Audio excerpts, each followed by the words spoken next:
നമസ്കാരം. സാങ്കേതികവിദ്യ വളരുന്നതനുസരിച്ച് അതുമായി ബന്ധപ്പെട്ട തട്ടിപ്പുകളും വർദ്ധിച്ചു വരികയാണ്. സൈബർ കുറ്റകൃത്യങ്ങൾ തുടർക്കഥയാകുന്നു. ഓരോ ദിവസവും നിരവധി കേസുകളാണ് രജിസ്റ്റർ ചെയ്യപ്പെടുന്നത്. ഇപ്രാവശ്യം സൈബർ കുറ്റവാളികൾ ലക്ഷ്യമിട്ടത് ജപ്പാൻ എയർലൈനിനെയാണ്. സൈബർ ആക്രമണത്തെ തുടർന്ന് ആഭ്യന്തര അന്തർദേശീയ വിമാനങ്ങൾ പുറപ്പെടാൻ വൈകിയേക്കുമെന്ന് ജപ്പാൻ എയർലൈൻസ് അറിയിച്ചിരുന്നു. ഇന്ന് രാവിലെയാണ് വിമാന കമ്പനി പ്രസ്താവന പുറത്തുവിട്ടത്. സൈബർ ആക്രമണം മൂലം ഉപഭോക്താക്കളെയും കമ്പനിയെയും ബന്ധിപ്പിക്കാൻ കഴിയാത്ത നിലയായി. ഫ്ലൈറ്റുകൾ പിടിച്ചിടേണ്ടി വന്നതോടെ എയർപോർട്ടിൽ കാത്തുകിടന്ന യാത്രക്കാരുടെ എണ്ണവും കൂടി. സൈബർ ആക്രമണത്തെ തുടർന്ന് ടിക്കറ്റ് വിൽപ്പനയും താൽക്കാലികമായി നിർത്തിവെച്ചിരുന്നു. എക്സിലൂടെയാണ് ജപ്പാൻ എയർലൈൻസ് പ്രസ്താവന പുറത്തുവിട്ടത്. എയർലൈൻസിനെയും ഉപഭോക്താക്കളെയും ബന്ധിപ്പിക്കുന്ന ഒരു സിസ്റ്റത്തിൽ തകരാറുള്ളതായി റിപ്പോർട്ടുണ്ടായിരുന്നു.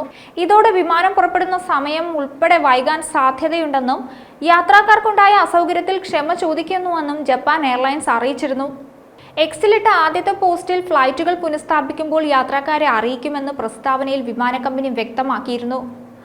രണ്ടാമത്തെ പോസ്റ്റിലൂടെയാണ് കമ്പനി സിസ്റ്റം തകരാറാകാൻ കാരണം സൈബർ ആക്രമണമാണെന്ന് അറിയിച്ചത്.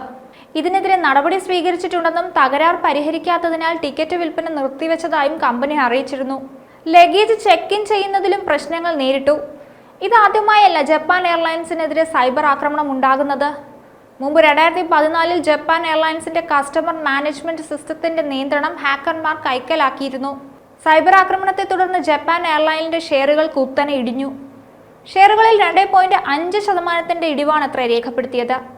ഒക്ടോബറിന് ശേഷം രേഖപ്പെടുത്തിയ ഏറ്റവും വലിയ ഇടിവാണിതെന്ന് പറയണം.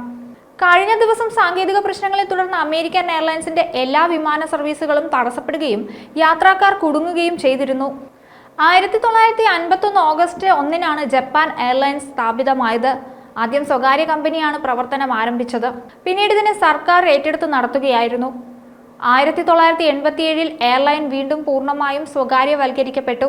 ടോക്കിയോയിലെ നരിറ്റ, ഹനേഡ വിമാനത്താവളങ്ങളിലും ഒസാക്കയിലെ കൻസായി, ഇറ്റാമി വിമാനത്താവളങ്ങളിലുമാണ് ജപ്പാൻ എയർലൈൻസിന്റെ പ്രധാന കേന്ദ്രങ്ങൾ സ്ഥിതി ചെയ്യുന്നത്.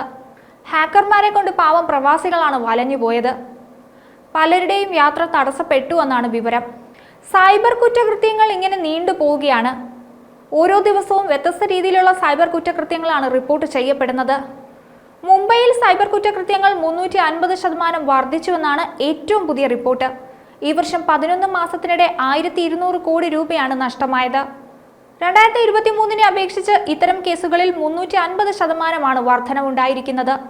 2024-ന്റെ ആദ്യ 6 മാസങ്ങളിൽ നിക്ഷേപ തട്ടിപ്പ്, തൊഴിൽ തട്ടിപ്പ്, ഡിജിറ്റൽ അറസ്റ്റ് എന്നിവ കുത്തനെ വർദ്ധിച്ചതോടെ തട്ടിപ്പുകളുടെ പ്രവണത കൂടുതൽ ആശങ്കാജനകമാവുകയാണ്. കുറഞ്ഞ വീണ്ടെടുക്കൽ നിരക്കും ഇരകളുടെ എണ്ണവും വർദ്ധിക്കുന്നുണ്ട്. തട്ടിപ്പുകാർ ഡിജിറ്റൽ പ്രവണതകൾ ചൂഷണം ചെയ്യുകയും ഇരകൾക്ക് വലിയ സാമ്പത്തിക നഷ്ടം വരുത്തുകയും ചെയ്യുന്നുണ്ട്. 2024 നവംബറോടെ 55,707 ഇരകൾക്ക് 1,18,143 കോടി രൂപ നഷ്ടപ്പെട്ടതായി റിപ്പോർട്ട് ചെയ്യപ്പെട്ടിരുന്നു.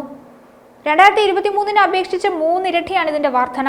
18,256 പേർ 262.5 കോടി രൂപ നഷ്ടപ്പെട്ടതായി പരാതിപ്പെട്ടിരുന്നു.